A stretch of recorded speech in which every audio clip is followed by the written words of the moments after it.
खरं म्हणजे एक लक्षात घेतलं पाहिजे, भुजबळ हे राज्यातील ज्येष्ठ नेते आहेत. भुजबळांना एक गोष्ट लक्षात आली पाहिजे की ज्या वेळेला शासन कुठलीही घोषणा करत असताना त्या ठिकाणी इतर कोणत्याही समाजाला धक्का न लावता आरक्षण देतंय, त्यावेळी तुम्ही मंत्रिमंडळातील एक सहकारी आहात, तुम्ही खरं म्हणजे संयम ठेवला पाहिजे.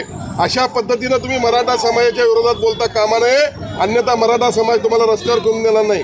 खरं म्हणजे शासनानं जो निर्णय घेतलेला आहे त्याला गालबोट लावण्याचं त्यांनी काम करू नये.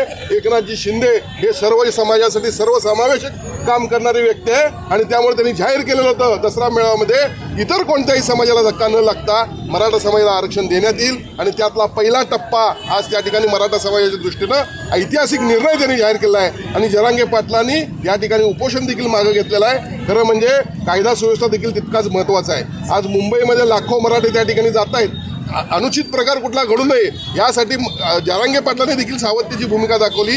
यासाठी त्यांचं देखील आम्ही आज अभिनंदन करतो आणि खास अभिनंदन या सरकारचं आहे. मराठा समाजाला अखेर न्याय मिळालेला आहे. ओबीसी बांधव हे निश्चितपणे ज्ञात आहेत. त्यांच्या आरक्षणाला कुठलाही धक्का न लावता ज्या पद्धतीने एकनाथजी शिंदे साहेबांनी सांगितलेलं आहे की मराठा समाजाला आरक्षण देण्यात येईल, त्यातला पहिला टप्पा एक ऐतिहासिक निर्णय मराठा समाजाच्या दृष्टीनं जाहीर झालेला आहे. भुजबळांना मी या ठिकाणी आव्हान करतो की राजकारणाचा एक काही मर्यादा असतात.